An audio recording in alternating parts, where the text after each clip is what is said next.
बिस्मिल्लाहिर्रहमानिर्रहीम।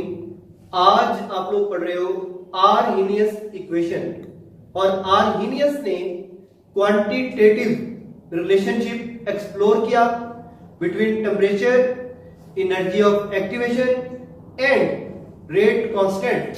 तो Arrhenius equation के बारे में आप कह रहे हो explore relationship between temperature, energy of activation and rate constant. और इसकी इक्वेशन होती है K is equal to A E की power minus EA over RT, where K is rate constant, A is Arrhenius constant, E is the base of logarithm, EA is energy of activation, R is ideal gas constant and T is temperature।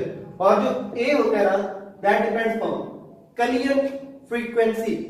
जितनी Kaliyar frequency ज्यादा होगी उतनी A की value ज्यादा होगी, और अगर constant रहे तो A भी कांस्टेंट ही रहेगा। अब रिलेशनशिप देखिए, अगर K को EA से कंपेयर करो तो वेरी टेक्निकल एमसीक्यूज।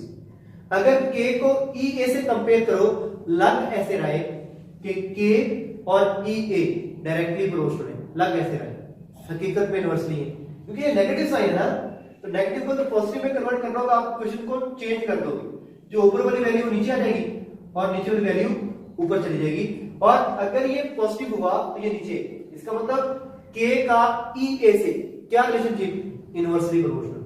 और T के साथ K का लग रहा है कि इनवर्सली प्रोपोर्शनल है, लेकिन नेगेटिव साइन है ना, तो ये T K के साथ डायरेक्टली प्रोपोर्शनल। और जो वैल्यू ऊपर और नीचे होती है वो हमेशा आपस में डायरेक्टली प्रोपोर्शनल होती है। तो EA का T से क्या रिलेशनशिप है, दैट इज डायरेक्टली प्रोपोर्शनल।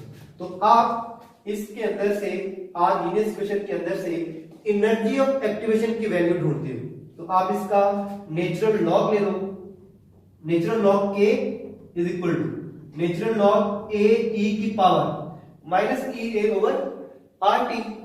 अब A कांस्टेंट है, इसका अलग से नेचुरल लॉग ले। E ये एक वेरिएबल है, that is EA and RT, इसका अलग से कांस्टेंट है। और ये जो माइनस EA ओवर RT है, इसको आपने पहले लिख लिया, और नेचुरल लॉग E को हमने बाद में लिख दिया। और जो नेचुरल लॉग E होता है ना, that is equal to unity, 1 के बराबर होता है, ये खत्म हो जाएगा इससे जब मल्टीप्लाई होगा। तो आपने लिखा natural log K is equal to, अब आना था नेचुरल लॉग A, हम उसको बाद में लेंगे, और हमने लिखा minus EA over RT, because हमने इसको बनाना है इक्वेशन ऑफ स्ट्रेट लाइन, और इक्वेशन ऑफ स्ट्रेट लाइन होती है y is equal to minus m x plus c, इसलिए हम इसको बाद में लेंगे। और अब इसके अंदर से नेचुरल लॉग को लॉग में कन्वर्ट करते हैं, तो नेचुरल लॉग बराबर होते हैं 2.303 लॉग के, तो यहां आ जाएगा 2.303 लॉग के। यहां पे वही रहा माइनस EA ओवर RT, यहां पे आ गया 2.303 लॉग A। अब by dividing on both side by 2.303, इधर भी आप इसको 2.303 से डिवाइड कर दो। अगर यहां डिवाइड करोगे तो ये वैल्यू खत्म हो जाएगी, और यहां भी आप इसको 2.303 से डिवाइड करो तो यहां ये वैल्यू प्रोड्यूस हो जाएगी, और यहां भी 2.303 से डिवाइड करो तो बाकी बचेगा, वो देखिए बाकी बचा log K, ये कैंसिल हो गया ना, और ये माइनस EA ओवर 2.303 RT, और ये भी कैंसिल हुआ, तो ये बचा log A, and this is equal to equation of straight line, that is y equal to minus m, ये माइनस m है, और 1 over t is x plus c, and c is called as intercept, जो कि log A होगा। अब इस equation of straight line को हम प्लॉट करते हैं।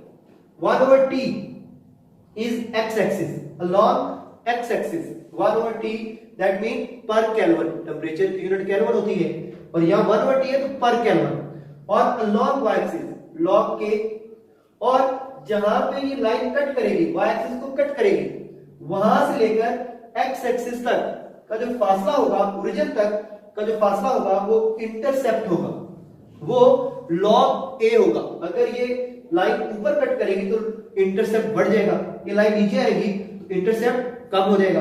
अब ये जो एंगल बना, ये एक्स एक्सिस, ये वाई एक्सिस, ये जो एंगल बना आप इसे कहा टेंजेंट थीटा, और टेंजेंट थीटा होता है परपेंडिकुलर ओवर बेस। लेकिन ये देखिए अगर ये एंगल होता ना, ये 90 डिग्री होता, देखिए 90 डिग्री से ज्यादा है, तो ये अगर कभी 90 डिग्री से एंगल ज्यादा हो तो होता है माइनस स्लोप। माइनस स्लोप मतलब minus E A over 2.303 R T आया, ये नेगेटिव क्वांटिटी है क्योंकि जो थीटा है ये वाला दैट इज ग्रेटर देन 90। अगर कभी एंगल थीटा 90 से बड़ा हो तो स्लोप नेगेटिव आता है। दोबारा सुनिए, अगर ये यहां तक होता ना तो ये 90 डिग्री बनता, ये एंगल 90 डिग्री था, तब स्लोप में नेगेटिव नहीं होना था, लेकिन एंगल तो 90 डिग्री से बड़ा है इसलिए स्लोप नेगेटिव आया। अब अगर आपने स्लोप लेना हो तो slope is equal to minus E A over 2.303 are.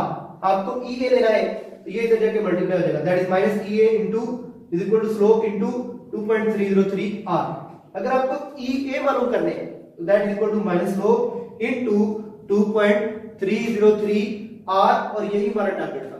We were interested to measure E A. हम किसी भी रिएक्शन में जब रिएक्टेंट्स प्रोडक्ट में चेंज होते हैं तो आप उसका जो मैक्सिमम डिस्टेंस होता है, जो मिनिमम एनर्जी होती है रिएक्टेंट्स को प्रोडक्ट में कन्वर्ट होने की, वो मालूम करना चाह रहे थे, और वो पता चला है कि that is equal to minus slope into 2.303 R. और अगर आपको यूनिट्स लेनी हो स्लोप की तो स्लोप की यूनिट होगी minus E A over 2.303 R, और ई ए की एनर्जी ऑफ एक्टिवेशन की यूनिट होती है जाउल पर मोल, और आर की यूनिट होती है जाउल पर मोल पर केल्विन। अब ये जाउल से कटा, पर मोल से कटा, और नीचे रह गया पर केल्विन, ऊपर ले गए केल्विन। और बड़ा अच्छा एमसीक्यू है ये। इस स्लोप की यूनिट क्या होती है आर्हेनियस इक्वेशन में केल्विन, और टेम्परेचर की यूनिट क्या होती है आर्हेनियस इक्वेशन में, टेम्परेचर होता है केल्विन, लेकिन यहां पे 1/T है तो ये यूनिट होगी पर केल्विन, स्लोप के लिए kelvin. This is Arrhenius equation.